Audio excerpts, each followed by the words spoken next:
नमस्कार विद्यार्थी मित्रांनो, स्वागत आहे तुमचं आपल्या स्टडी टाइम या यूट्यूब चॅनलमध्ये। आज आपण इयत्ता 6वी कार्यानुभव यामधील प्रकरण 5, 6 आणि 7 यामधील उत्तरे पाहणार आहोत। प्रश्न पहिला आहे, झाडांचा आपल्याला कसा उपयोग होतो ते थोडक्यात लिहा आणि त्याचं उत्तर लिहूया। झाडांपासून आपल्याला फळे फुले मिळतात, पर्यावरणाचा समतोल राहतो, झाडांपासून आपल्याला ऑक्सिजन मिळतो जो आपल्या श्वसनासाठी खूप महत्त्वाचा असतो, झाडे जमिनीची मुळे घट्ट धरून ठेवतात त्यामुळे जमिनीची धूप होत नाही, झाडांमुळे पाऊस पडण्यास मदत होते। प्रश्न दुसरा आहे, पर्यावरणातील पुढील घटकांचे महत्त्व थोडक्यात लिहा। पहिला घटक आहे हवा।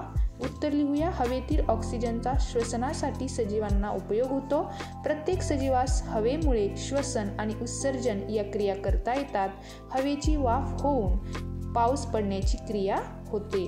दुसरा घटक आहे पाणी। त्याचं उत्तर लिहूया, सजीव सृष्टीतील प्रत्येक सजीवासाठी जिवंत राहण्यासाठी आवश्यक असते ते पाणी होय। आपल्या शरीरात पाण्याचे प्रमाण योग्य प्रमाणात असायला हवे, नाहीतर आपले आरोग्य बिघडते। रोजच्या प्रत्येक कामात व प्रत्येक नवीन उत्पादनात पाणी हे आवश्यकच असते। तिसरा घटक आहे समुद्र।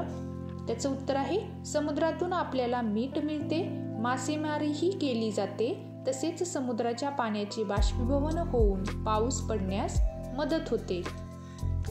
पुढचा घटक पाहूया त्याआधी आपले स्टडी टाइम या यूट्यूब चॅनलला नक्की सबस्क्राईब करा आणि तुम्हाला कोणत्या विषयाचा स्वाध्याय हवा आहे हे आम्हाला कमेंट करून नक्की सांगा। पुढे पाहूया पशु पक्षी। पर्यावरणातील प्रत्येक पशु पक्षी आपल्यासाठी महत्त्वाचे असतात, कारण अन्न साखळीनुसार प्रत्येक पशु पक्षी पर्यावरणाचे संतुलन राखण्यासाठी काम करतात।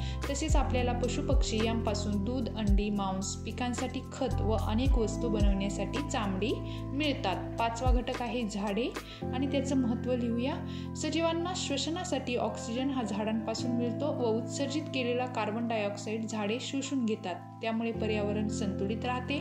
झाडांपासून फळे, फुले, औषधी वनस्पती मिळतात, पाऊस पडण्यास मदत होते, जमिनीची धूप थांबते, झाडांचे लाकूड इंधन म्हणून वापरता येते।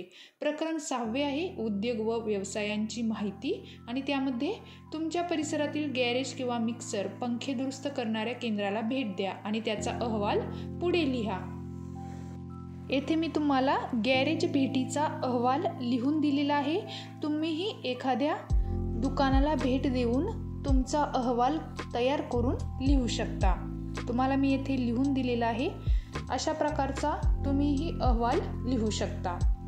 आपल्या स्टडी टाइम या यूट्यूब चॅनलला सबस्क्राईब करा, लाईक करायला विसरू नका आणि तुम्हाला कोणत्या विषयाचा स्वाध्याय हवा आहे, कोणती प्रश्न उत्तरे हवी आहेत हे आम्हाला कमेंट करून सांगायला विसरू नका।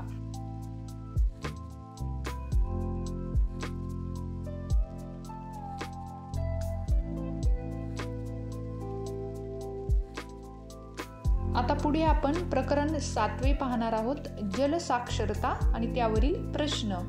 यामधील प्रश्न पाहूया। प्रश्न पहिला आहे, अशुद्ध पाण्यामुळे माणसाला कोणकोणते रोग होऊ शकतात त्यांची नावे लिहा।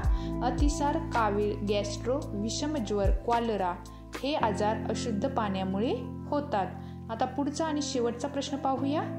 विहीर, नदी, तळे आणि नळातून येणारे पाणी वेगवेगळ्या 4 काचेच्या ग्लासात ठेवा आणि त्याचे निरीक्षण करा व आपले अनुमान लिहून काढा। हा प्रयोग तुम्ही घरी करून पाहायचा आहे आणि प्रत्येकी ग्लासाचं निरीक्षण करून त्याचं वर्णन तुम्ही लिहायचं आहे। व्हिडिओ शेवटपर्यंत पाहिला त्याबद्दल तुमचे मनपूर्वक धन्यवाद। परत भेटू अशाच नवीन व्हिडिओमध्ये, तोपर्यंत आपल्या स्टडी टाइम या यूट्यूब चॅनलला लाईक, शेअर आणि सबस्क्राईब नक्की करा।